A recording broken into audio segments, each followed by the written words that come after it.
The crystal chandelier exploded in a shower of deadly fragments as the first gunshot shattered the evening's tranquility. Screams pierced the air of Chicago's most exclusive steakhouse as three masked figures stormed through splintered mahogany doors, their assault weapons gleaming under flickering emergency lights. The soft jazz that had been playing moments before was replaced by the harsh bark of commands and the terrified sobbing of Chicago's elite cowering beneath linen tablecloths. Among them, pressed flat against cold marble with a gun barrel inches from her skull, lay a 28-year-old billionaire whose empire meant nothing when death came calling. But in that moment of absolute terror, when power and privilege crumbled like paper, an invisible man stepped from the shadows. A single father in a maintenance uniform, someone the wealthy diners had never bothered to notice, became the only thing standing between them and execution. What happened next would defy every law of social hierarchy, challenge every assumption about who gets to be a hero, and ultimately send shockwaves around the world. The robbery lasted 12 minutes. The aftermath would change everything forever. David Mitchell had never expected his life to take this path. At 38, he started each morning at 5:15 in his modest apartment on Chicago's South Side, the same disciplined routine that had anchored his world for the past 9 years. Black coffee first, always from the same chipped mug, then a quiet check on his 10-year-old daughter Lily, who slept soundly in the bedroom while he made do with the living room sofa bed. The apartment was cramped but spotless. Every inch utilized with military precision, every expense calculated down to the penny. David worked as a building maintenance supervisor for a property management company, spending his days fixing broken elevators, unclogging pipes, and ensuring that other people's comfort never wavered, his uniform bearing the honest stains of hard work and unwavering dedication. Lily was his reason for breathing. After his wife Jennifer died from complications during surgery when Lily was just 18 months old, David had evolved from a spontaneous young man into an unbreakable pillar of love and sacrifice.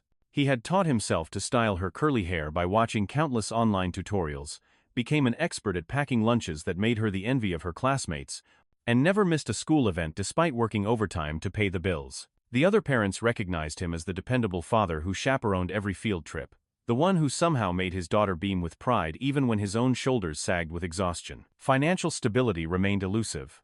David had mastered the art of making every dollar stretch, shopping at warehouse clubs, repairing everything with his own capable hands, and finding creative ways to provide without compromising his self-respect. His pickup truck had seen better days but ran like clockwork, his clothes were secondhand but immaculate, and he carried himself with the quiet strength of a man who had weathered storms and emerged unbroken. 3 miles away, in a gleaming tower that dominated Chicago's skyline, Amanda Preston represented everything modern success could offer.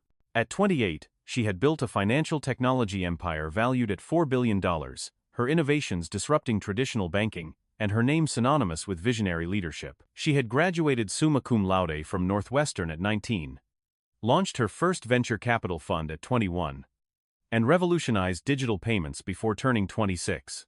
Her current company, Preston Financial Technologies, had transformed how small businesses accessed capital, earning her recognition as one of the most influential entrepreneurs of her generation. Amanda's penthouse overlooking Lake Michigan cost more monthly than most families spent annually. She collected designer shoes without checking price tags, drove a custom Italian sports car worth more than suburban homes, and commanded boardrooms filled with seasoned executives with the poise of someone who had never questioned her own brilliance. Her assistant managed a schedule packed with international conferences, media interviews, and strategic meetings that moved millions of dollars with a signature.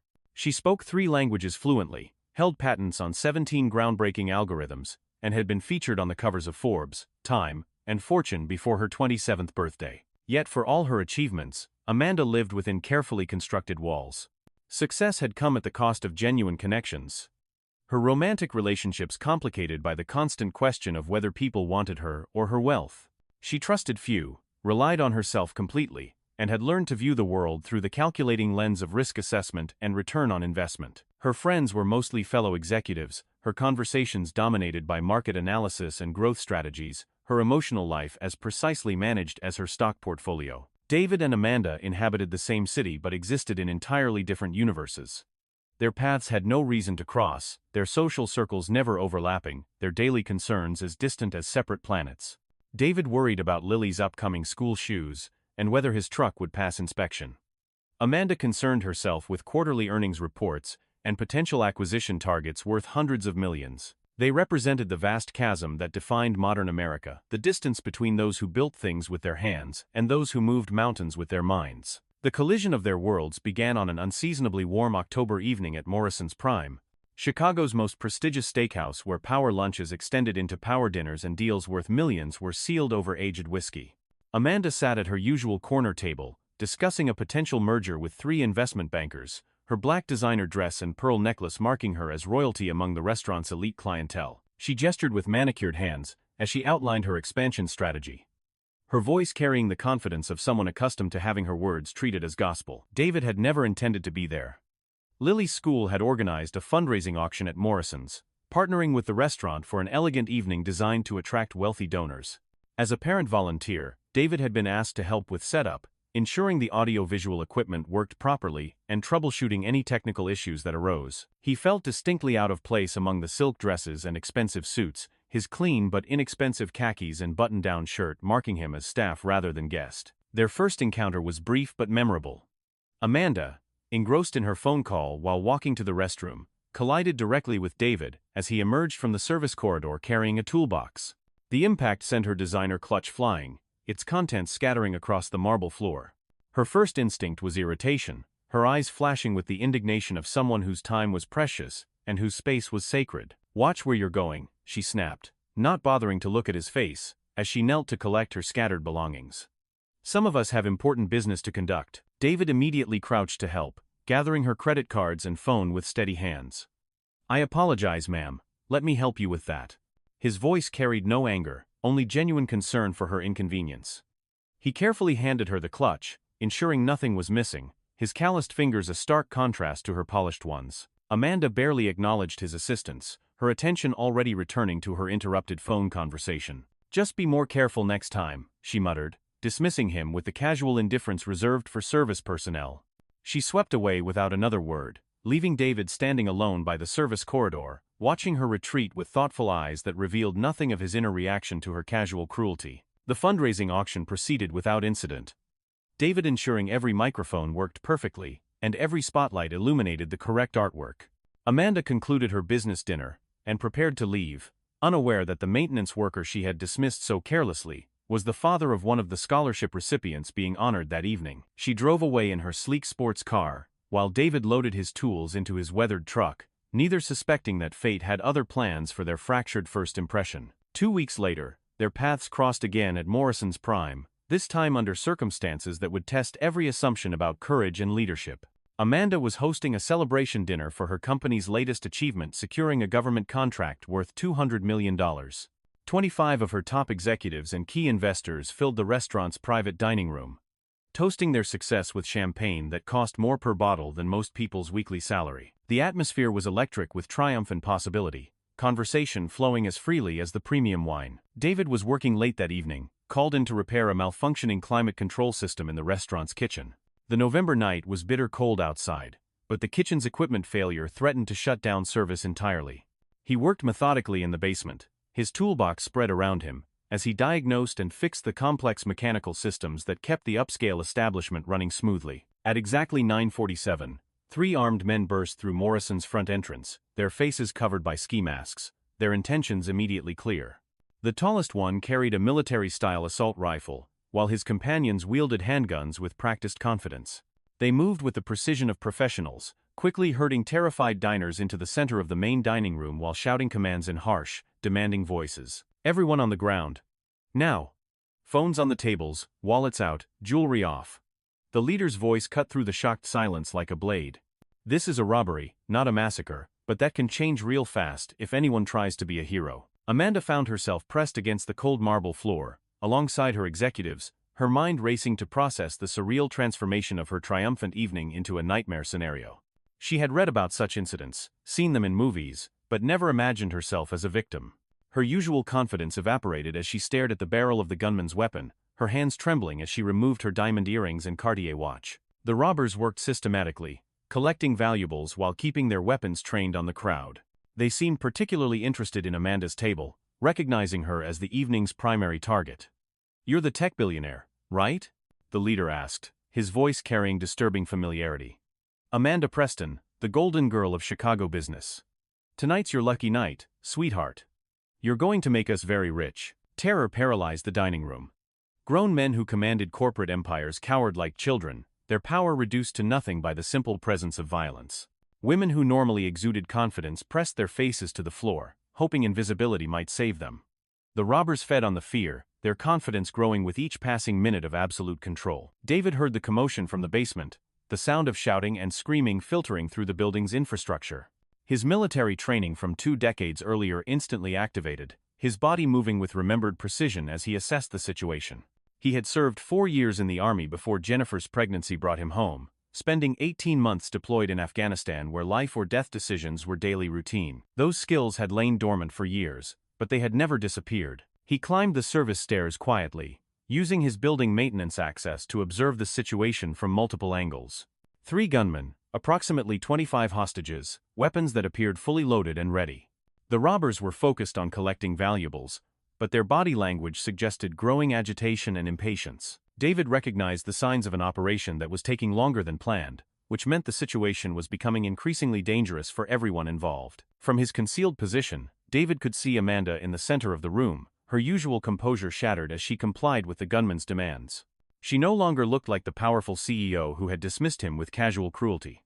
She looked like what she was, a young woman in mortal danger, surrounded by people too terrified to think clearly, led by executives whose leadership skills evaporated under real pressure. The situation reached a critical moment when the youngest robber, clearly nervous and inexperienced, began waving his gun erratically. "This is taking too long, man. We need to wrap this up before the cops show up." His voice cracked with anxiety, making him infinitely more dangerous than his calmer companions. "Shut up and keep collecting," the leader snapped, but David could see the operation beginning to fracture. Nervous criminals made fatal mistakes, and those mistakes usually cost innocent lives. He had perhaps minutes before someone got killed. Maybe less if the situation continued deteriorating. David made his decision with the same methodical calm that had kept him alive in Afghanistan. He emerged from the service corridor, walking into the dining room with his hands visible and his voice steady. Every eye in the room turned to him, the robbers with suspicion, the hostages with desperate hope, Amanda with shocked recognition. "Gentlemen, I can see you're professionals," David began, his tone conversational despite the weapons pointed in his direction. "But you've got a problem. This neighborhood has increased police patrols since the mayor's anti-crime initiative. Response time is now under 4 minutes, and you've been here almost 6. The leader swung his rifle toward David, but something in the maintenance worker's calm demeanor gave him pause. "Who the hell are you supposed to be?" "Nobody important," David replied, taking a careful step closer. "Just someone who's been in situations like this before. You want to get out of here alive, and these people want to go home to their families. I'm thinking we can find a solution that works for everyone." "David." Amanda's voice was barely a whisper, but he heard her clearly. The sound of his name on her lips carried recognition, surprise, and something else she couldn't identify. This was the man she had treated with such casual dismissal, now stepping between her and almost certain death with the courage of someone born to lead. "Stay calm, everyone," David said, his voice carrying natural authority that made even the gunman pause. "This is going to work out fine." His eyes met Amanda's across the room, and for the first time since their collision weeks earlier, she truly saw him. Not the invisible maintenance worker, not the disposable service personnel, but a man whose quiet strength had been forged in fires she could never imagine. The next few minutes would test every assumption about leadership, courage, and the true measure of human worth. David Mitchell, the single father who fixed broken things for a living, was about to demonstrate that sometimes the most extraordinary heroes come wrapped in the most ordinary packages. The armed robber nearest to Amanda suddenly grabbed her arm, yanking her to her feet with violent force. "You know what, let's make this interesting," he snarled, pressing his pistol against her temple. "Rich girl here is coming with us. Insurance policy in case the cops get too eager." Terror flooded Amanda's face, her usual composure completely shattered. She had negotiated million-dollar deals, faced down hostile boards of directors, stared down aggressive competitors, but nothing had prepared her for the cold touch of metal against her skull, and the absolute certainty that her life balanced on the whim of a desperate criminal. "Bad idea," David said, his voice remaining steady as granite despite the escalating danger. "You take a hostage, especially one this high profile, and you've just guaranteed that every cop in Chicago will hunt you to the ends of the earth. Right now, this is robbery. You hurt her, and it becomes attempted murder of a public figure. That's life in prison versus maybe 10 years with good behavior." The gunman's grip on Amanda tightened, but David could see uncertainty creeping into his posture. These were career criminals, not ideological terrorists. They wanted money, not martyrdom, And David was offering them something more valuable than any amount of cash, a way out that didn't end with their own deaths or life sentences. "Here's what's going to happen," David continued, taking another careful step forward. His military training had taught him to read body language like a foreign language, and he could see the exact moment when fear began overwhelming aggression in the robber's demeanor. "You've got enough valuables here to set you up for months. Clean getaway, no violence, no additional charges. Walk away rich instead of dying poor." The leader was wavering, David could sense it. But the youngest robber, the one whose nervousness had been escalating since the beginning, was spiraling toward panic. His gun hand was shaking, his breathing rapid and shallow, his eyes darting between David and the exits like a trapped animal. "This guy's stalling," the young one shouted. "He's buying time for the cops to get here. We should shoot someone right now, show them we're serious." The moment crystallized with deadly clarity. David could see the young gunman's finger tightening on the trigger, could read the desperation in his body language that meant someone was about to die.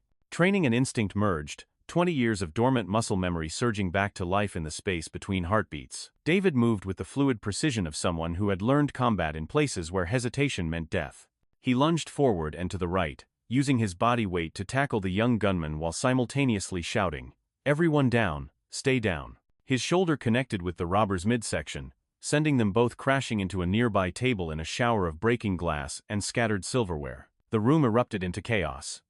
The leader spun toward David, his rifle swinging in a deadly arc, but David had anticipated this. As he rolled away from the young gunman, he grabbed a heavy crystal decanter from the shattered table and hurled it with devastating accuracy. The improvised projectile struck the leader in the chest, throwing off his aim just enough for David to close the distance. Amanda watched in stunned amazement as the quiet maintenance worker she had so casually dismissed transformed into a force of controlled violence. David moved like water and struck like lightning, every action calculated and precise. He disarmed the leader with a textbook maneuver she had only seen in action movies, the rifle clattering across the marble floor as the gunman crumpled to his knees, gasping for breath. The third robber, seeing his companions neutralized in less than 30 seconds, dropped his weapon and raised his hands in surrender. "Don't shoot, man, I give up." This wasn't supposed to happen like this. David kicked the weapons away from the fallen gunman while keeping his eyes on all three. "Someone call 911, he said calmly, as if he had just finished fixing a broken air conditioner rather than single-handedly defeating 3 armed criminals. "Tell them the situation is contained, but we need paramedics and backup." Amanda stared at him in absolute bewilderment, her mind struggling to reconcile the man before her with every assumption she had made about him. This was the same person she had treated as invisible, whose apology she had barely acknowledged, whose very existence she had dismissed as irrelevant to her important life. Yet when death came calling, when her billion-dollar empire and Harvard education meant nothing, he had been the one with the courage and skill to save not just her life, but everyone. "How did you?" she began, her voice shaking with residual adrenaline and dawning respect. "Military training," David replied simply, checking each robber for additional weapons while keeping them immobilized. "Some things you never forget, even when you hope you'll never need them again." The distant wail of sirens grew closer, Chicago PD responding to what would become one of the most talked-about robberies in the city's recent history. But it wasn't the crime itself that would capture the public's imagination, it was the story of the single father who worked in shadows and saved lives when heroes were needed most. Amanda remained on the floor where David had told everyone to stay, but her eyes never left him. She watched as he efficiently secured the scene, as he calmly gave statements to the arriving officers, as he deflected their praise with the modest humility of someone who had simply done what needed doing. For the first time in her adult life, she found herself in the presence of someone whose actions spoke so much louder than their words, that she was forced to question everything she thought she knew about strength, leadership, and worth. The paramedics checked everyone for injuries, while detectives began documenting the crime scene. News crews arrived within the hour, drawn by reports of an armed robbery at one of Chicago's most exclusive establishments. The story had everything the media loved: wealthy victims, dramatic violence, and an unlikely hero whose quiet heroism challenged every stereotype about who got to be important in America. David tried to avoid the cameras, but his anonymity was short-lived. Within hours, the story would dominate local news and spread across social media with viral intensity. "Single father saves billionaire CEO and 25 others in dramatic restaurant robbery." The headline wrote itself, but the story behind the story, the human dimension of courage and character, would prove far more compelling than any simple narrative about crime and punishment. Amanda watched from the safety of a police car, as David answered the detective's questions with the same methodical precision he had shown during the crisis itself. No drama, no self-promotion, no demands for recognition or reward. He simply told them what had happened, deflected their praise, and asked if he could go home to his daughter, who was probably worried about why he was so late. "Ma'am?" A detective approached Amanda's vehicle. "We need to ask you a few questions about tonight's events, when you're ready." She nodded, but her attention remained fixed on David as he gathered his tools and prepared to leave. This man had saved her life, risked his own safety to protect people who were strangers to him, and now he was simply going back to his regular life, as if nothing extraordinary had happened. She realized with startling clarity that she didn't even know his last name, had never bothered to learn anything about him beyond the basic fact that he was maintenance staff. "Detective," she said suddenly.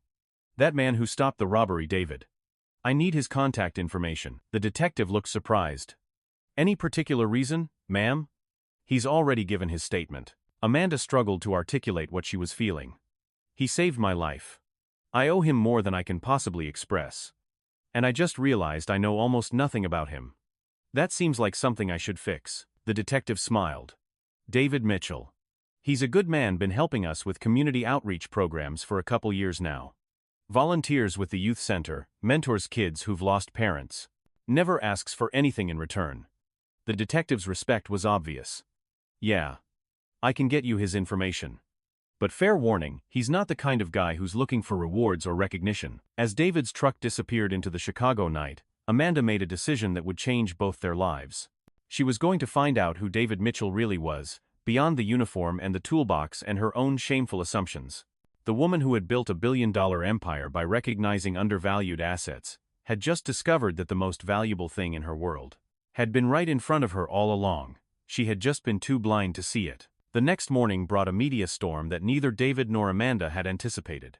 David woke to reporters camping outside his apartment building, their cameras and microphones thrust toward him as he tried to take Lily to school. The little girl pressed close to her father's side, overwhelmed by the sudden attention that had transformed their quiet life into a public spectacle. "Mr. Mitchell, how does it feel to be Chicago's newest hero?"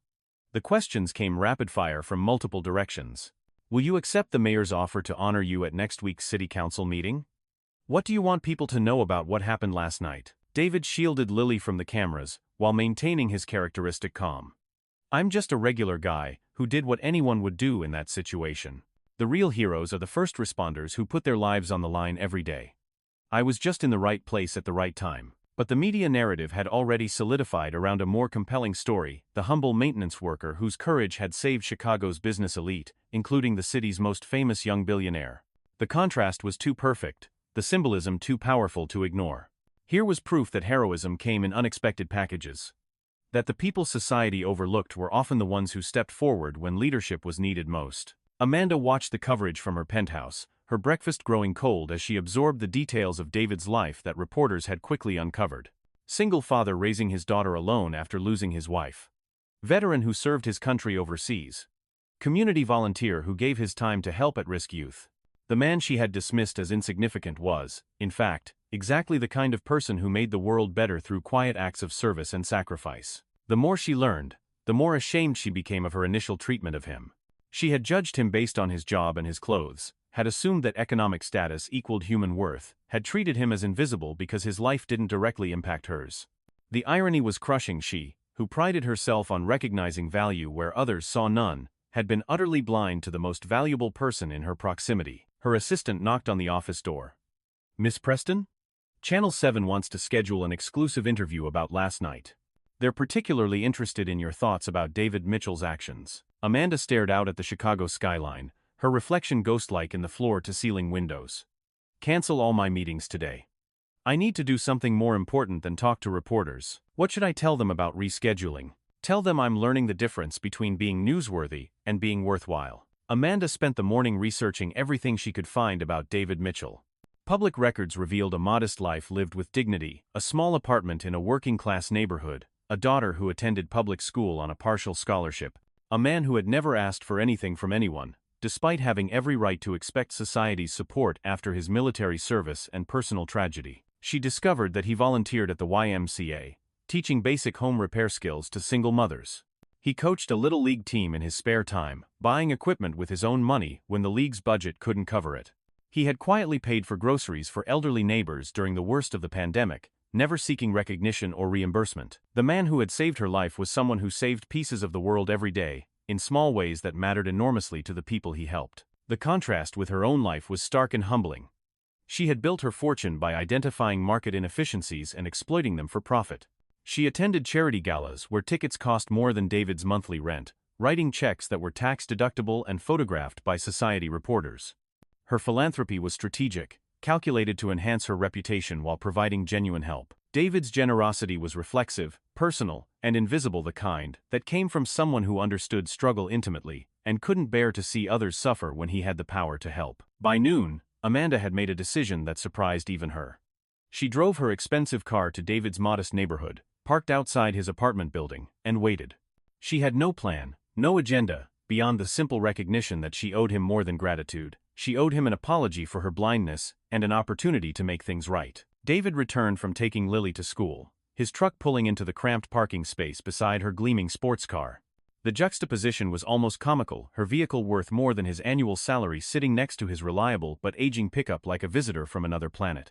He approached her car with the cautious expression of someone who had learned that unexpected visitors usually brought complications. Amanda stepped out, suddenly uncertain how to begin a conversation that she desperately needed to have but had no experience conducting. How did you apologize to someone for being exactly the kind of person you had been raised to become?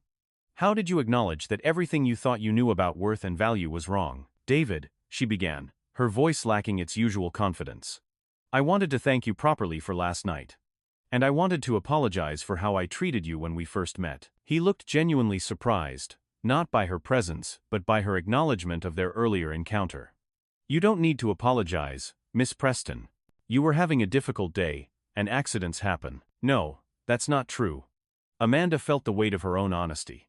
I was having a perfectly normal day. I treated you badly because I thought your job made you less important than mine. That was wrong, and I'm ashamed of it. David studied her for a moment, his expression thoughtful rather than judgmental. We all make assumptions about people. The important thing is being willing to change our minds when we learn better. His grace in the face of her admission made her feel simultaneously worse about her behavior and better about the possibility of redemption. I've been reading about you today, she continued. The volunteer work, the community involvement, the way you've raised your daughter alone. You're doing more good in the world than most people who have far more resources. I do what I can with what I have, David replied simply. Same as everyone else. No, that's where you're wrong. Amanda felt a clarity she hadn't experienced in years. Most people don't do what they can. They do what's comfortable, what's expected, what benefits them directly. You do what's right, even when no one's watching, and no one's thanking you for it. The conversation was interrupted by Lily's arrival home from school, her backpack bouncing as she ran toward her father. She stopped short when she saw Amanda, her young face curious but not shy. David introduced them, and Amanda found herself charmed by the little girl's intelligence and warmth. Are you the lady Daddy saved from the bad guys? Lily asked with the directness of childhood. I am, Amanda replied. Your father is the bravest man I've ever met. Lily beamed with pride. He's the best dad in the world. He makes the greatest pancakes and he never misses my soccer games, even when he's really tired from work. Amanda glanced at David, seeing him through his daughter's eyes, not as a maintenance worker or a hero or a news story, but as a father who showed up every day with love and consistency, building a good life from whatever materials he had available. The sight of them together, this small family unit forged by love and loss and daily acts of devotion, made her understand something fundamental about what actually mattered in human existence. Would you like to come upstairs? David asked, his natural hospitality overriding any awkwardness about the vast difference in their social positions. It's not much, but I could make some coffee. Amanda accepted, curious to see how someone built a life with limited resources but unlimited love. The apartment was small but immaculate, every surface clean and organized, every corner utilized efficiently. Lily's artwork decorated the refrigerator, her school awards hung on the wall beside David's military commendations, and family photographs showed a progression from grief to healing to joy. As David prepared coffee in the tiny kitchen, Amanda absorbed the warmth of a space that had been created with intention and maintained with pride. This apartment was worth less than she spent on shoes in a month, but it contained something her penthouse lacked: the feeling of home created by people who genuinely loved each other. I have a proposition, Amanda said as they settled at the small kitchen table with their coffee. My company is expanding our community outreach program. We're looking for someone to head up our Veterans Employment Initiative, helping former military personnel transition to civilian careers. The salary is $100,000 a year, plus benefits, plus opportunities for advancement. David was quiet for a long moment, processing the offer. That's very generous, but I'm not sure I'm qualified for that kind of position. You're more qualified than anyone, Amanda replied. You understand the challenges veterans face because you've lived them. You know how to lead because you've demonstrated it under pressure. You care about people because everything about your life proves it. She paused. Plus, you'd be working directly with me to develop the program, which means I'd get to learn from someone who actually understands what service means. The job offer was real and serious, but both of them recognized it as something more, an opportunity to build a bridge between their very different worlds, to see what might happen when genuine respect replaced assumptions and prejudice. It was Amanda's chance to make amends for her blindness by offering David opportunities that matched his capabilities rather than his circumstances. Over the following weeks, as David considered her offer and they worked together to design the Veterans Program, something unexpected began to develop between them. Not romance, exactly, but something deeper than professional collaboration, and more complex than friendship. They were learning to see each other clearly, without the distortions of wealth and poverty, power and invisibility, assumption and prejudice. Amanda discovered that David possessed the kind of wisdom that could only come from living through real loss and emerging stronger. He approached problems with patience and perspective, treated people with dignity regardless of their status, and found joy in simple things that her ambitious life had trained her to overlook. Being around him reminded her of who she had been before success had insulated her from humanity. David, in turn, recognized Amanda's genuine brilliance and her sincere desire to use her advantages to create positive change. Beneath her polished exterior was someone who had worked incredibly hard to build something meaningful, who carried the pressure of enormous responsibility with grace, and who was brave enough to admit when she had been wrong.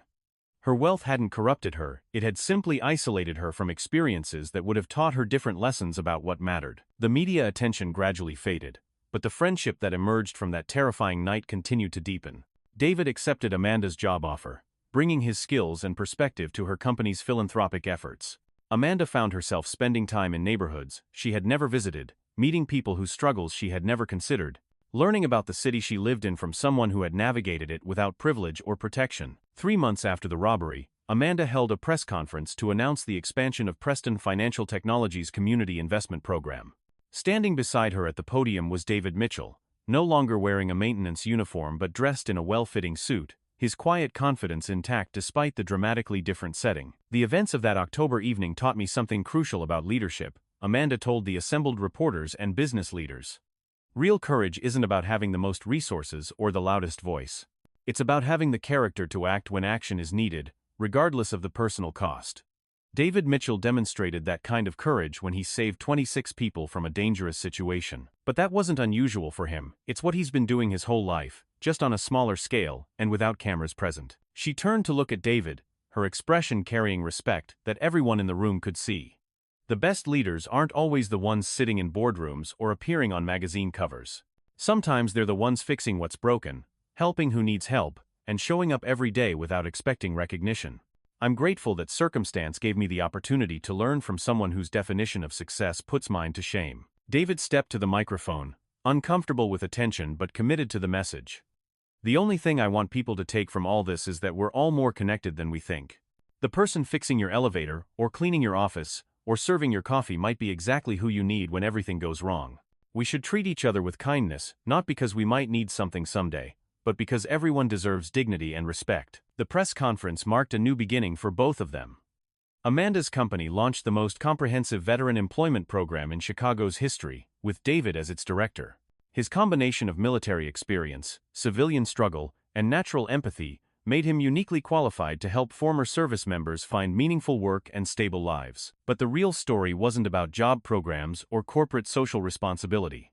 It was about two people who had been divided by circumstances beyond their control, brought together by violence and tragedy, and united by their willingness to see beyond surface appearances to the character underneath. As winter settled over Chicago, Amanda and David found themselves working together on projects that mattered, building something meaningful from the ashes of that terrifying October night. They never spoke directly about the feelings developing between them, the respect that had deepened into affection, the professional collaboration that had become personal connection, the recognition that they complemented each other in ways neither had expected. Their story became legend in Chicago business circles, told and retold as proof that heroism could emerge from anywhere and that the most important partnerships were built on mutual respect rather than similar backgrounds. The single father who replaced the CEO during a robbery had indeed shocked the world not just with his courage during the crisis, but with his quiet wisdom in the aftermath. And with his ability to help a brilliant but isolated woman remember what it meant to be human. 6 months later, as spring returned to the city, and David's program had successfully placed over 200 veterans in meaningful employment, Amanda made an announcement that surprised no one who had watched their partnership develop. David Mitchell would become the company's new vice president of community development, with a mandate to expand their social impact programs nationwide. But more than that, he had become the person she turned to for perspective when decisions seemed impossible, the voice she trusted when her own judgment felt clouded by ambition or pressure.